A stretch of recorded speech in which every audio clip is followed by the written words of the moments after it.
Assalamualaikum warahmatullahi wabarakatuh. Selamat datang di Solusi Sengketa Pajak MNCo pada kali ini bersama saya Joko Yuwono Haryadi, mantan Hakim Pengadilan Pajak, yang pada kali ini kami akan menyampaikan terkait dengan adanya pertanyaan dari penonton yang sudah merespon atas tayangan channel Solusi Sengketa Pajak MNCo beberapa waktu yang lalu.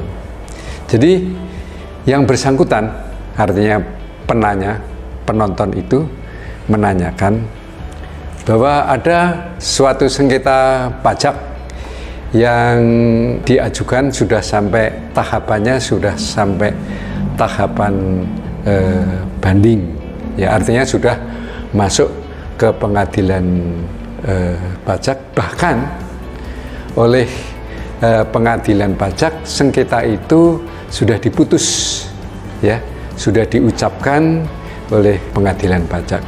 Nah, pertanyaan yang diajukan oleh yang bersangkutan adalah bahwa sebenarnya sengketa yang diajukan di pengadilan pajak itu terkait dengan pajak penghasilan badan yang dikoreksi oleh Fiskes, Direktorat Jenderal Pajak, berkaitan dengan omsetnya, ya, peredaran usahanya.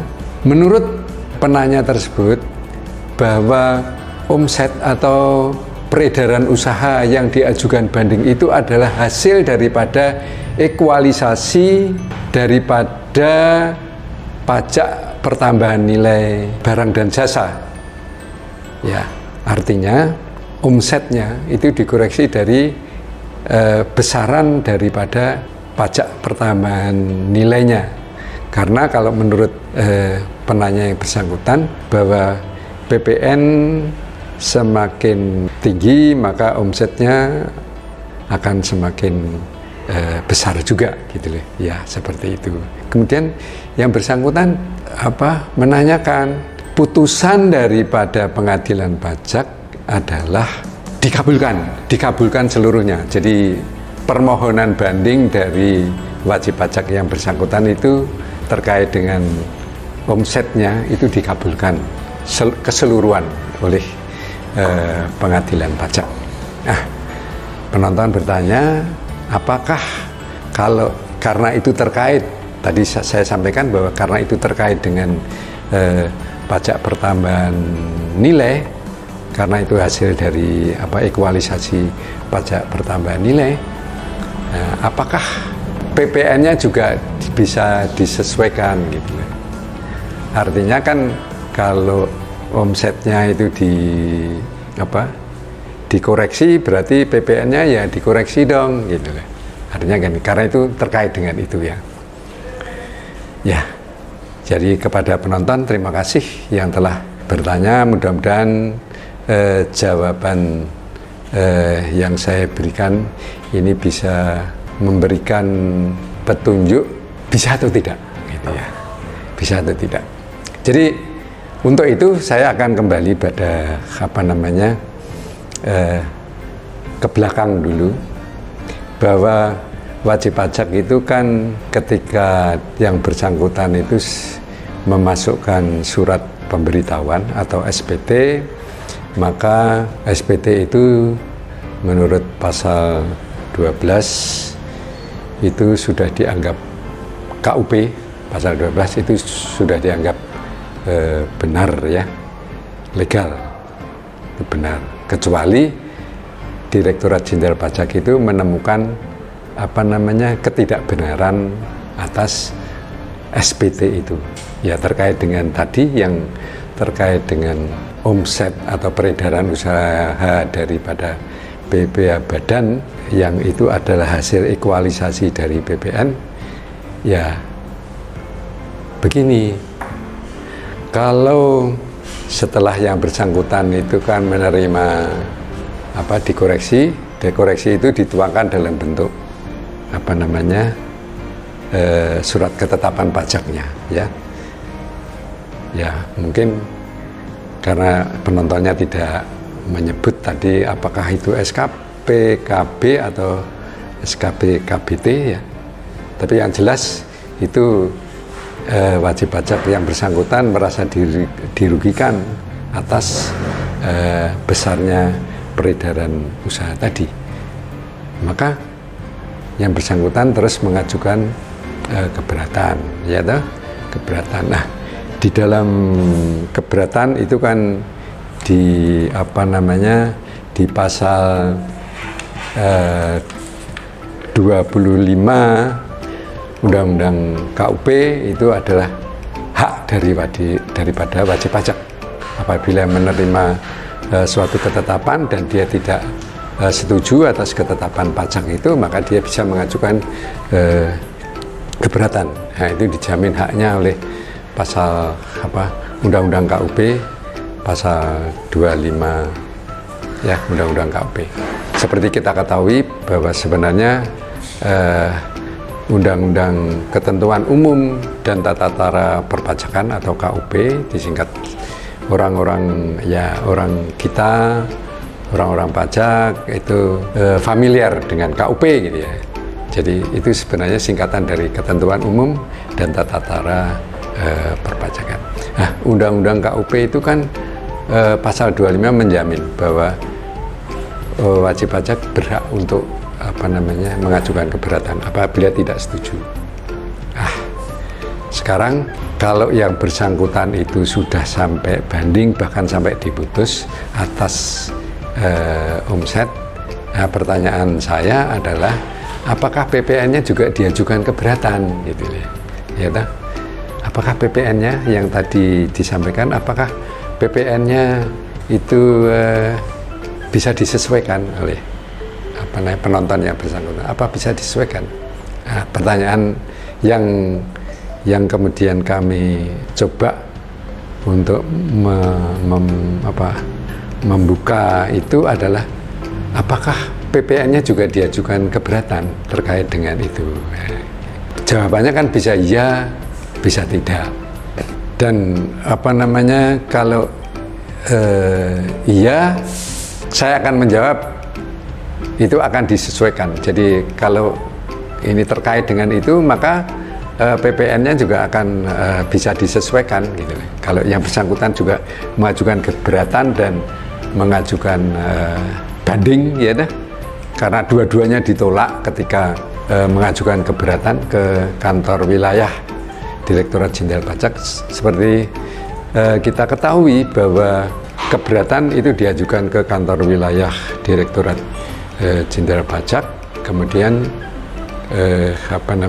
kalau yang bersangkutan masih tidak puas atas keputusan keberatan dari kantor wilayah Direktorat Jenderal Pajak, maka dia bisa mengajukan banding. Kalau yang bersangkutan dua-duanya diajukan, ya, dua-dua diajukan, ini tentunya yang berkaitan. Artinya yang saya maksud adalah diajukan keberatan, kemudian diajukan karena masih tidak puas, dua-duanya juga diajukan banding. Bagaimana dengan PPN-nya? Kalau diajukan ya PPN-nya harusnya ya disesuaikan, ya disesuaikan, karena di sini sudah diputus ini ya PPN-nya berarti karena itu kan hasil ekualisasi ya. Sama-sama bisa disesuaikan lah PPN-nya seperti itu. Kembali kepada keberatan tadi ya, karena ini kami sifatnya adalah bagaimana sebenarnya beracara, baik itu di dalam rangka keberatan maupun di dalam rangka banding, maka ya semuanya harus memenuhi persyaratan formal dulu untuk bisa diperiksa terkait dengan substansinya ya. Yang jelas kalau seseorang atau wajib pajak itu mengajukan keberatan, maka yang bersangkutan itu 3 bulan setelah menerima surat SKP, ya, paling lambat 3 bulan harus sudah mengajukan keberatan kalau tidak puas. Artinya kapan diterimanya SKP tersebut oleh wajib pajak yang bersangkutan adalah sesuai dengan tanggal kirim. Ya, bisa pos, bisa ekspedisi yang lain, ya toh. Terus persyaratannya bla bla bla, ada harus bahasa Indonesia, harus ya, dan semuanya itu semuanya dituangkan di dalam pasal 25 KUP. Dan persyaratan itu hampir sama ya. Di ketika yang bersangkutan mengajukan banding itu juga sama syaratnya. Jadi kalau seseorang mengajukan banding maka 3 bulan setelah diterimanya surat keputusan keberatan itu paling lambat 3 bulan harus sudah mengajukan banding sejak surat keputusan keberatan itu diterima oleh yang bersangkutan, oleh wajib pajak yang bersangkutan. Kapan diterimanya surat keputusan keberatan? Ya sejak tanggal dikirim, ya nah, untuk mengetahui batasan waktu yang 3 bulan gitu. Itu seperti itu. Banding juga sama seperti itu ya. Jadi 3 bulan sejak diterima keputusan keberatan harus sudah mengajukan keberatan. Itu kalau PPN-nya juga diajukan keberatan, kemudian diajukan banding. Bagaimana kalau yang diajukan keberatan hanya PPh-nya saja gitu ya? Oke lah, begini. Yang diajukan keberatan hanya bukan begini maksudnya, yang diajukan dua-duanya, ya, yang diajukan keberatan adalah dua-duanya. Tetapi ketika sudah keluar keputusan keberatan, ternyata yang dibanding hanya PPh-nya saja yang terkait dengan peredaran usaha. Yang PPN-nya yang bersangkutan tidak mengajukan banding. Nah, oleh karena itu, kalau ditanya apakah bisa disesuaikan, ya jawabannya tentunya ya tidak. Karena apa? Karena yang bersangkutan tidak mengajukan banding terkait dengan PPN-nya. Karena yang namanya keberatan maupun banding itu kan terkait dengan satu SKP itu bisa diajukan keberatan, ya toh. Kalau itu kan mesti keluar SKP-nya kan mesti 2, SKP terkait dengan BPH badan dan SKP terkait dengan PPN-nya. Nah, ketika yang diajukan banding hanya PPh-nya saja, maka sesuai dengan ketentuan pasal 31 bahwa satu keputusan keberatan itu hanya kalau mengajukan banding itu hanya untuk satu keputusan keberatan hanya satu, ya. Kalau kasus yang seperti tadi yang bandingnya untuk PPN-nya tidak disesuaikan, maka yang ditangani oleh pengadilan pajak adalah hanya PPh-nya badan, PPh badannya saja, sehingga secara ketentuan menurut pasal 31 ayat 2, karena yang bersangkutan tidak mengajukan banding ke pengadilan pajak, maka ya sudah, artinya keputusan keberatan terkait dengan PPN itu dianggap diterima, ya, karena sudah, kalau itu sudah melewati 3 bulan kan, karena proses banding itu kan ya agak lama kan. Jadi mesti dia kalau nunggu keputusannya PPh badan baru mengajukan banding terkait dengan PPN-nya, itu jelas akan terlambat, ya, karena dia tidak mengajukan banding, artinya bahwa yang bersangkutan itu ya menerima keputusan keberatan. Oleh karena itu saya menyarankan apabila ada kaitannya, ya, antara PPh badan dengan PPN, itu ya sebaiknya itu, apalagi yang itu jelas bahwa PPh badan itu adalah hasil ekualisasi dari PPN, maka dua-duanya diajukan, ya, diajukan keberatan, kemudian kalau masih tidak puas diajukan banding, dua-duanya, ya, supaya itu beriringan gitu deh, sehingga produk banding terkait dengan PPh badan itu bisa sama-sama dengan produk terkait dengan PPN-nya, seperti itu, sehingga ya di sini wajib pajak bisa pembayaran pajaknya bisa sesuai dengan ketentuan perundang-undangan yang berlaku. Karena yang bersangkutan tidak mengajukan banding terhadap PPN-nya, maka itu undang-undang menyatakan bahwa wajib pajak sudah menerima, ya, surat keputusan keberatannya sudah diterima. Artinya tidak artinya dia sudah puaslah dengan itu, gitu. Kan gitu anunya, sehingga dia tidak mengajukan banding ke pengadilan pajak.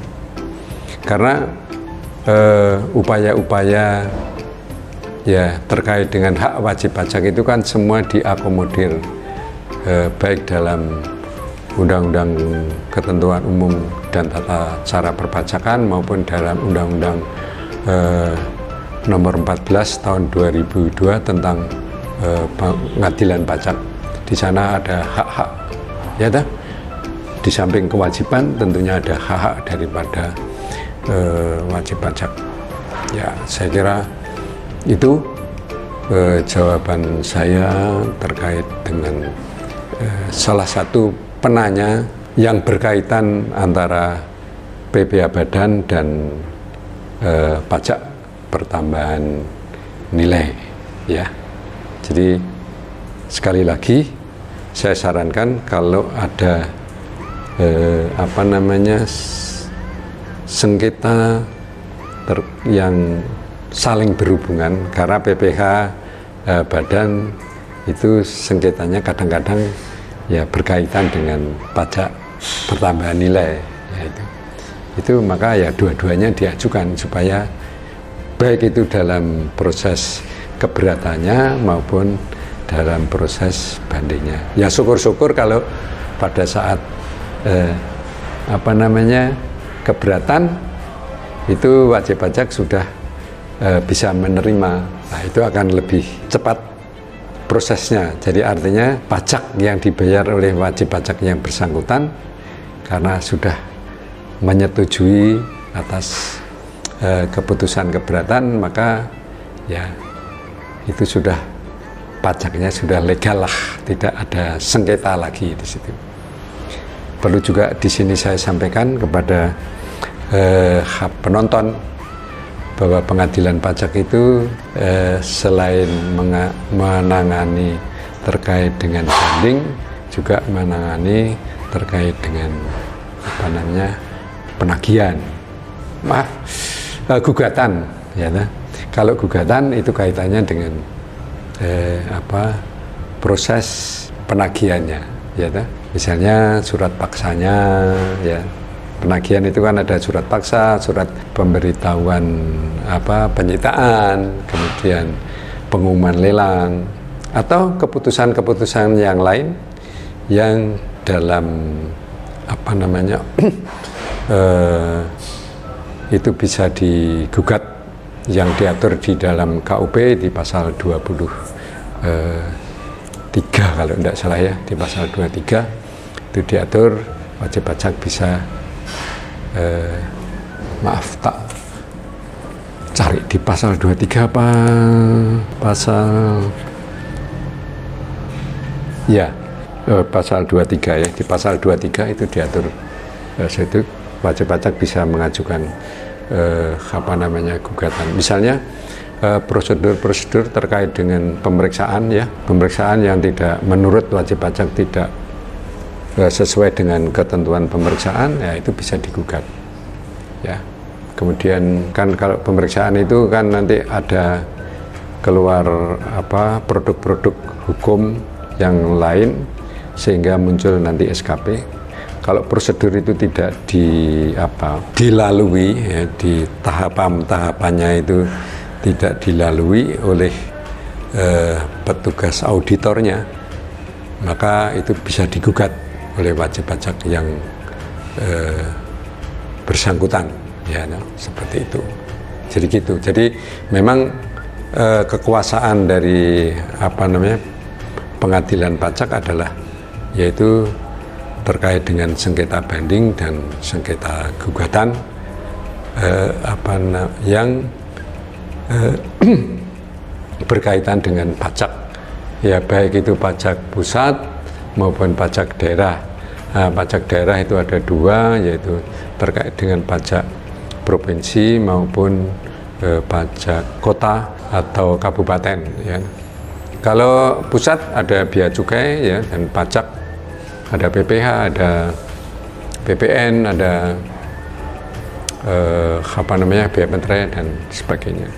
Jadi seperti itu jawaban saya. Sekali lagi, bahwa apakah PPN-nya bisa disesuaikan?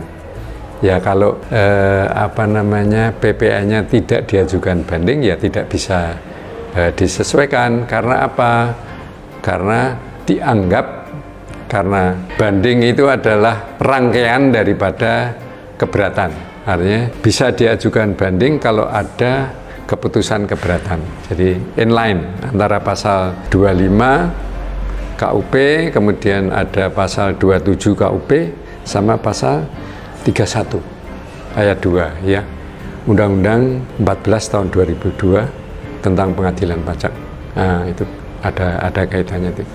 Jadi kalau tidak diajukan banding, ya tidak bisa disesuaikan, karena kalau diajukan lagi ke belakang waktunya sudah enggak istilah Jawa enggak nyandak gitu. Karena ada batasan waktunya 3 bulan, ya, nah. Karena itu maka tidak bisa disesuaikan. Saya kira demikian penonton terkait dengan pertanyaan apakah kalau pajak penghasilan badan terkait dengan peredaran usaha atau omset yang putusan pengadilan pajaknya itu dikabulkan, ya, artinya koreksi daripada Fiskesnya, Direktorat Jenderal Pajak, tidak dapat dipertahankan, apakah itu bisa PPN-nya, karena itu adalah hasil ekualisasi dari PPN, apakah PPN-nya bisa disesuaikan? Maka jawabannya ya tidak. Oleh karena itu, jalan yang terbaik bagi wajib pajak ketika koreksi daripada Fiskes itu berkaitan antara PPN dan PPh, maka dua-duanya itu seyogyanya diajukan keberatan. Kalau masih tidak puas, ya lanjut ke tingkat lebih tinggi, mengajukan banding. Dan putusan banding adalah putusan yang mempunyai kekuatan hukum tetap atau inkrah yang bisa dieksekusi tanpa harus menunggu peraturan perundangan yang lain, ya, jadi langsung bisa dieksekusi.